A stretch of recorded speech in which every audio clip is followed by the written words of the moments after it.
and more importantly, how we perceive it, our approach to time.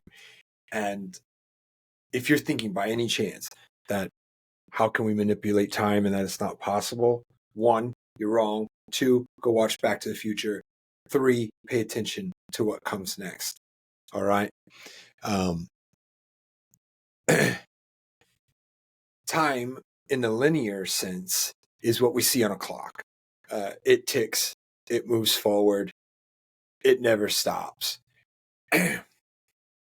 This is a construct that we created as humans to kind of keep us on track. We started watching the stars, the sun come up every day. Everything, it's time is a reference for us to better navigate the world. A massive part of how our calendar works is for farming. And so we could eat better. We decided to get a better grip on when we should plant seeds and things of that nature. Now, how useful is time as a construct? So useful. That's how we meet at the same place at the same time. That's how we get together. It's how we remember our birthdays. It's how we remember how old we are when we're kind of expected to kick the bucket. So all of these portions of our society and culture and how we work, uh, it's contingent on that linear approach to time. So it works. It gets us where we need to be. We measure so much against time. So why fix it if it's not broken? Well, I'm here to tell you that it is broken, and that reading time linearly or perceiving it as a linear approach that cannot be stopped or manipulated, it will hold you back. It will hold you back. And there'll be like some people that you may not be able to grasp it at this point might think that I'm crazy. You're going to say, well, what the hell are you going to do? You can't turn back time. And that's fair.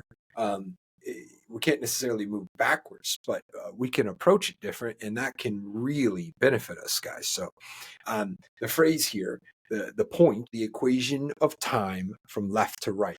Instead, start with what you want to equate to and work backwards. So consider time as the equation, left to right, and then you have an equal sign. And so this is a major fallacy in my mind. This is something that people really get stuck on. They suffer from. It's the victim's equation. And we're going to touch on that after I kind of go down memory lane here.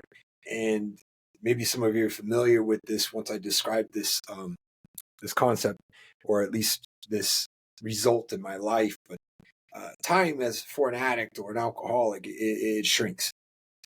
When you are in the grips of addiction or abuse, substance abuse, your perception approach to time, it shrinks to however long you're high. It's just a reality. Mine shrunk to about 4 hours. So why 4 hours? Well, that's about as long as the pills would last. That was about as long as I would last before the alcohol would start to wear off and I'd go into withdrawals. So 4 hours was the window of my consideration. My future was destroyed. My consideration for my well-being into the future, me growing old, all that is gone. The only thing that mattered was immediate gratification and the next purchase of pills or the next bottle that I had to get a hold of, whatever that was. Everything into the future past 4 hours, gone. Basically gone. And so I struggled severely to think about myself even, a month into the future, let alone, years into the future. I would sit down with people and they say, well, where do you see yourself at 5 years? I'm like, what the fuck? I'm like, 5 years. I'm like, dude, I'm trying to, I'm trying just to make it through the next week, and if I could even think that far ahead. And I started to notice that I was legitimately bound to this small window, and um, people continued to ask me this, and every time I was ever questioned about the future, I found myself just struggling. I found myself struggling to think of anything that far ahead, and that's depending on where you were at in your rock bottom journey or your addiction recovery, whatever it might look like for you. I know for me, I struggled for this for way too long. I mean, I was sober years, still could not think I couldn't consider goals, a life, a vision, any of that. Even this day, like I mean, clearly I've been working on this for some time now, and I still don't know if I can really grasp a 10-year idea of myself. In fact, timelines were 1 year, 5 year, 10 years. I couldn't do it. I couldn't do 10 years.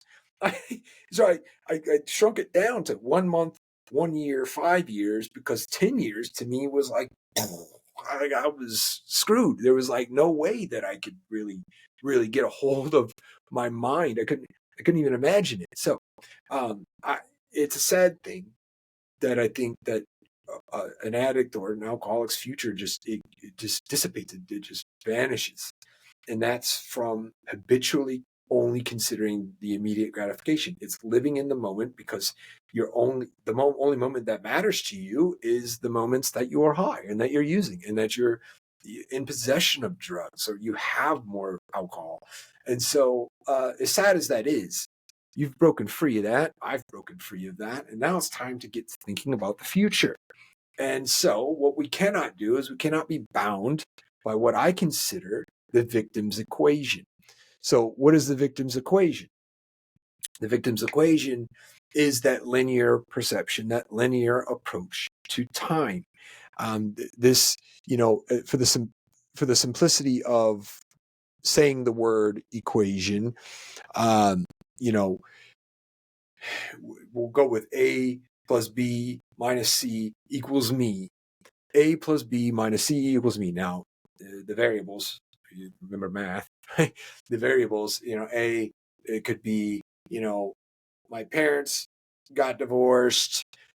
B is, so I moved to another city.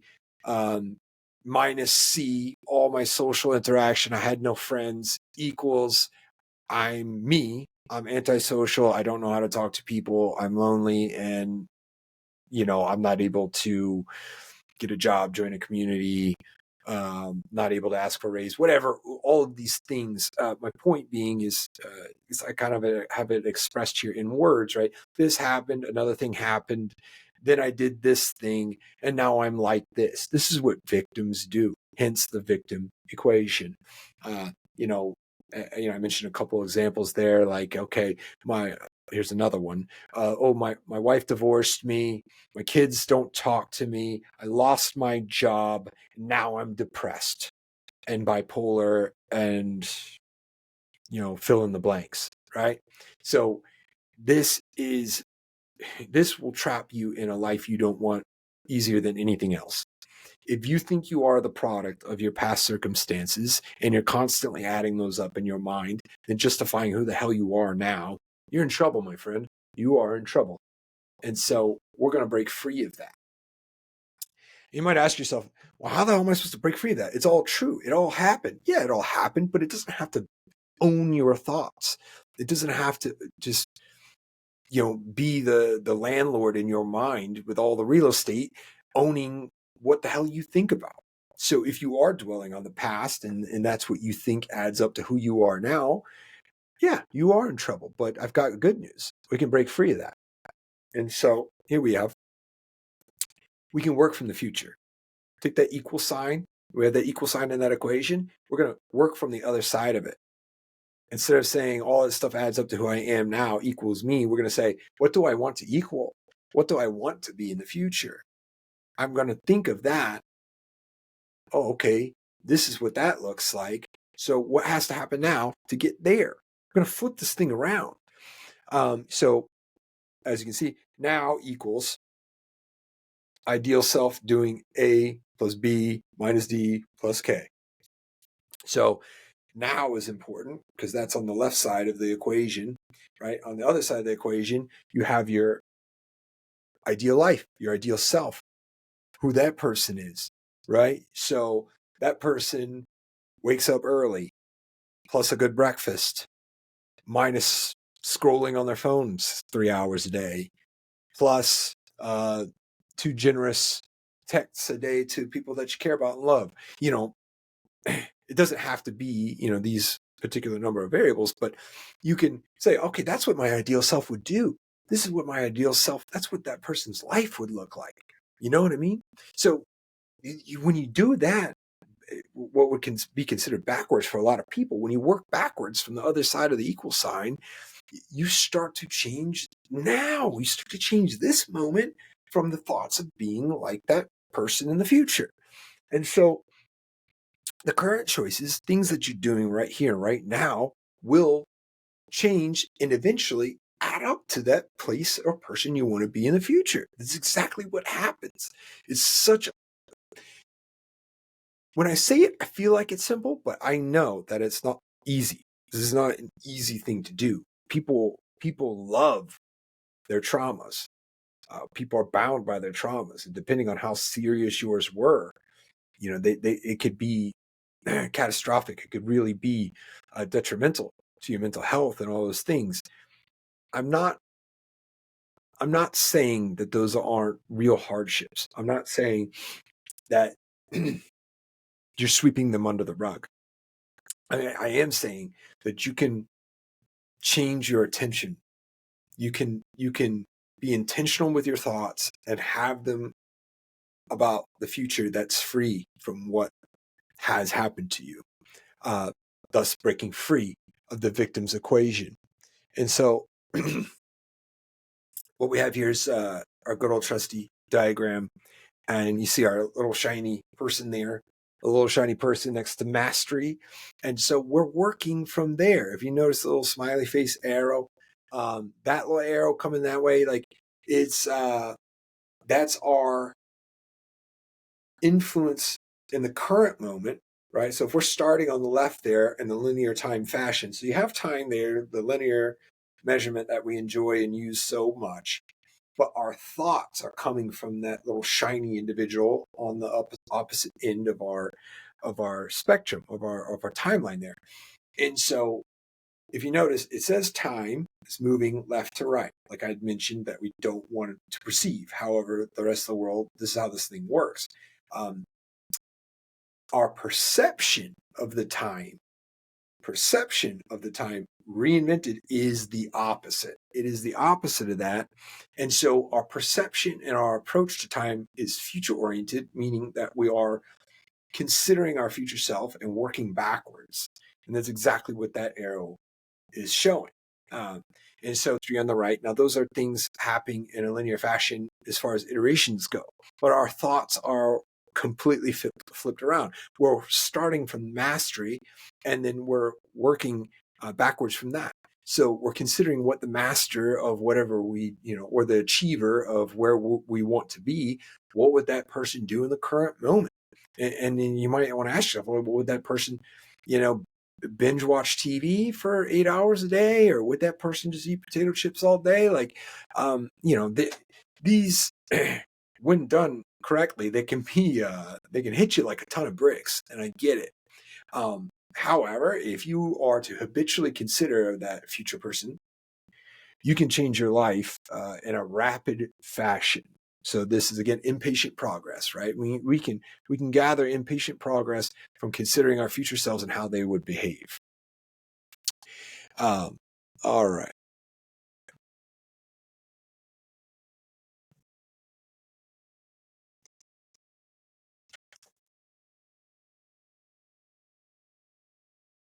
On a side note, I want to give a special shout out to my sister. My sister is a glorious example of flipping the victim's equation on its head. My sister, she lost her father, who was my stepfather, He was a heroin addict, and he hung himself in the yard, and she found him while she was in college. And then a little bit later, before she graduated college, she was abducted in Gainesville, Florida, at her not on campus, but she was in Gainesville. She was going to school, and she was jogging. She was abducted. The person said he was gonna rape and kill her, and so he hit her, threw her in his car, and he said, several times, "I'm going to rape and kill you. I'm going to rape and kill you." He knocked her glasses off, knocked her phone out of her hand, and she jumped out of the car, and she saved herself, and she scarred her body from hitting the ground and escaping. He went down the road, and he did rape somebody, and he beat that young girl severely. He didn't kill her, but and they caught the guy. He's ironically, they beat him so bad in prison that now he's a vegetable, and so maybe that's like a karma thing, but that's not my point. I'm here and I'm telling you this story, but my sister, she still graduated college on time. She seeks help every week. Professional help. She has taken massive trauma and completely flipped it around. She has chosen not to be bound or tethered to her past and her trauma, and she's future oriented. She's a large part of why this is so important to me, is that when I speak to her, she rarely mentions how rough our past was. It's always more about what she's got coming around the corner, and she's an outstandingly tough and resilient person. So impressive. She's got a job interview coming up here with Google, and we all know, like, it's not a bad place to work for, right? So, anyways, that story about my sister is true, and she's a prime and serious example as to what is possible if you start to behave as your future self and stop being tethered to your circumstances that can add up to really. She could very easily be depressed and say, well, this is why, and nobody would argue. Oh, clearly you're depressed. That makes sense. She's chosen not to do that. So she's proof, and I know that maybe you can't see her personally, but I'm giving you my word, man. She should blow your mind with that resiliency. So, how about a takeaway, right? You can start doing this right now. You can start behaving as who you want to be right now. Some people might argue, oh, well, you're an imposter. Whatever. Who cares what they think? Yeah, fake it till you make it. There's some truth there. There is some truth there. I'm not saying that people should be fake in general, but sometimes as you walk, as you pretend, you start to become in a way, and you can maybe start like that, right? But like, it doesn't have to be that superficial. Does that make sense? It doesn't have to be that superficial. You can start behaving as your future self now, and you will change your current behaviors into the person that you want to be. And you can do this right now. As I mentioned before, yourself who owns their own business, would they sit around and drink sodas and eat potato chips for hours, or not go work out, or would they eat poorly? Would they go to bed late? Would they wake up early? What does that look like? And so if you can put that person who you want to be into your thoughts, you'll change your behavior now, right? So put yourself in those shoes, even though you're not in them yet. You're not in them yet, but if you put yourself in that person, that ideal self for you, if you put yourself into their shoes, your behavior will change now, right? So your desired self becomes reality, right? This is the end result. Your desired self becomes your reality. And so where are we at? Action plans. We're in the action plans here. I want you to write down or record 3 times in a day. We'll call it 3 times in a week. So 3 times within one day, 3 times a week. So pick 3 days out of the week. And in that day, write down or record, would my ideal future self eat this? Whatever the hell you're eating. Whatever you had for breakfast. Whatever you're having for a snack. Just ask yourself and record it. Make sure you record it. Remember, observation. My ideal self eat this. Right? You're at a drive-thru. You're in the damn thing. You get your Big Mac, whatever, French fries. And you're like, okay, would my ideal self eat this? It doesn't matter what portion. I'm not trying to tell you to find the worst things that you've eaten in that day. It just is a matter of shifting your thoughts into that future self. And I'm not even saying not eat it. Go ahead and eat it, but record whether or not your future self would have. Do you see what I'm doing here? We're manipulating your thoughts and approach into the future, making it future oriented, right? And if you do this enough, you'll change your behavior in the moment. And if you change your behavior in the moment, you'll be that person. So we're going to do the same thing. We're going to run it back another 3 days in the week, right? So this is another set of 3 days, and 3 times in those 3 days, right? So 3 times within the single day, record, write down, observe, right? Would my future self buy this? Would my future self buy this? And that could be, it could be anything, whether or not you look at your Netflix subscription, or you're at the grocery store and there's soda. Well, that's kind of going back to food, but look at your purchases. Like, look at what you're buying. And do you need that new pair of shoes? Would your future self buy those shoes? And it's a possibility that, yes, okay, my future self would do this. My future self would totally buy these hiking boots. I need them. My old ones are ruined. Your future self would say, yeah, do it. Get that thing, man. A new phone. It's like, oh, my future self would need a really important tool. Okay, my future self would do this, right? So again, it's not about stopping bad decisions. It's more of just thinking like your ideal self would. And that could be either a yay or a nay on what you're doing in the current moment. So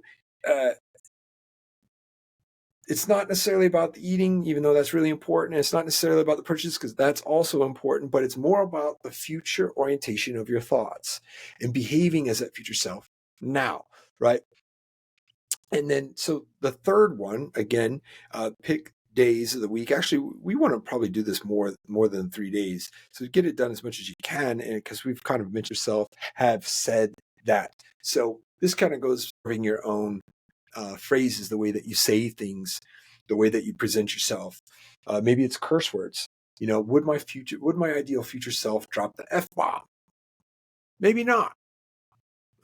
Maybe your ideal future self does. Maybe your ideal future self is like Andrew Tate or Wes Watson, right? That's good. David Goggins. He's got a sailor's mouth, right? He curses a lot, but hey, guy's awesome, right? So, but what does your ideal future self look like? Would your ideal future self be okay with you cursing a lot? There's a good chance that nobody's real future self should be lying. So that's a pretty good one. But monitor what's coming out of your mouth, and then ask yourself: would my ideal future self would they speak like this? Would they have said that? And would they say it differently? And so, just the consideration again will start to change your behaviors in the current moment. And you do this enough, that future desired self becomes reality. So let's take the equation of time from left to right. Instead, start with what you want to equate to and work backwards, right? Or on the opposite side of the equal sign. Stop reading the equation of time from left to right. Instead, start with what you want to equate to and work backwards. It's the name of the game here. And this shift of how we perceive time, how we approach time, how we behave in the current moment, this will come together. It seems maybe complex at the moment, but if you just start with those simple actions, we're going to see massive difference rapidly. All right, guys. I'll see